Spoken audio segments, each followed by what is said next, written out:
তো বন্ধুরা, তোমরা জানোই আমি বাবার বাড়িতে এসেছি, আর আমাদের বাবার বাড়িতে চাষবাস করে বাবা। তো সেই কারণে মাঠে পেঁয়াজ উঠেছে, তো সবাই পেঁয়াজ কাটছে।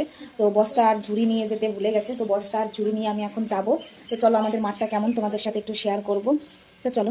তো দেখো, এই যে আমাদের মাঠ, আর এই যে আমি সাইকেল চালিয়ে যাচ্ছি মাঠে বস্তা দিতে। অসুবিধা হচ্ছে সাইকেল চালাতে, মাঠের রাস্তাটা ভালো না তো ততটা। তো এই যে মাঠের কাছে চলে এসেছি, আর এই যে ঝুড়ি আর এই যে বস্তা নিয়ে যাচ্ছি। আর ওই যে ওইখানে আমাদের পেঁয়াজ কাটা হচ্ছে, এখন হেঁটেই যাচ্ছি। এখন ছোটো আল, সেখানে সাইকেল নিয়ে যাওয়া যাবে না, ওই কারণে এখন হেঁটে যাচ্ছি। এই দেখো, ওই দেখো অনেক বস্তা পেঁয়াজ কাটা হয়ে গেছে, বস্তায় কম পড়েছে বলে আবার নতুন করে বস্তা নেওয়া হচ্ছে। হাই করে দেন, হাত দিয়ে এরকম করেন, টাটা করে দেন, টাটা। হ্যাঁ,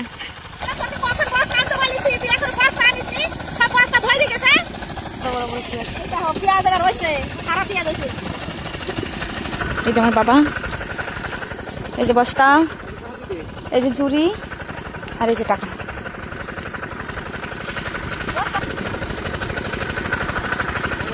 পেঁয়াজ যখন ওঠানোর শেষ মুহূর্ত হয় তখন তার মাঝে মাঝে উচ্ছে গাছে, যে উচ্ছে লাগানো হয়েছে, উচ্ছে গাছ অনেক বড় হয়ে গেছে। এই দেখো উচ্ছে মাঝে মাঝে, ওই দেখো এখন পেঁয়াজ তোলা হয়ে গেছে, এখন এটা উচ্ছের ক্ষেত হবে।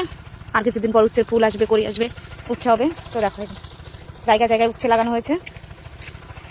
এই ক্ষেতটা তোলা হয়ে গেছে, এখন এই ক্ষেতটা শুরু করবে। না না, এটা এখনো হয়নি, জল দিচ্ছে, কিছুদিন পরে এটা তোলা শুরু করবে। এই ক্ষেতে জল দিচ্ছে দেখো, এটা আমাদের যেন বাবা দেখছে কতটুকু জল দেওয়া হলো।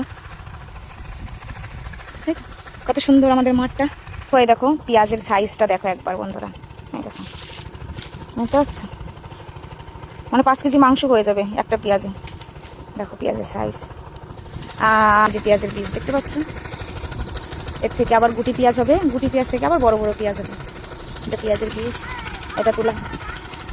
এই ক্ষেতটা এখনো তোলা হয়নি, এটা তুলবে হয়তো কালকে। আজকে এই ক্ষেতটা তুললো, কালকে এই ক্ষেতটা, তারপরে আবার ওই ক্ষেতে যে জল দেওয়া শেষ হয়ে যাবে, জল শুকিয়ে যাবে, ওই ক্ষেতটা তুলবে। দেখতে পাচ্ছ ওই ক্ষেতটা, ওইটা জল দিচ্ছে। আর এটাই তোলা হয়েছে আজকে, আর এটা হয়তো কালকে তুলবে। আর এটা বীজ রেখেছে, কি সুন্দর ফুল। এগুলো হয়তো আমি ধরে দেখাতে পারছি না, এর নিয়ম আছে, জামা কাপড় পরিষ্কার থাকলে এগুলো ধরতে হবে, নাহলে ধরা যাবে না। আমি সকালে বাসি কাপড় ছাড়িনি বলে এটা ধরা যাবে না। তো চাষাবাদের অনেক নিয়ম থাকে। তো সেই মা বলে দিল, আমি যখন ভিডিও করতে এসেছিলাম, মা বলে দিল খবরদার তুই সকালে বাসি কাপড় ছাড়িস নি, ফুলগুলো ধরিস না, ঠিক আছে? আমার বাবা এগুলো ফসলকে দেবতা বলে মনে করে। একটা পেঁয়াজে এক হাত ভরে যায়।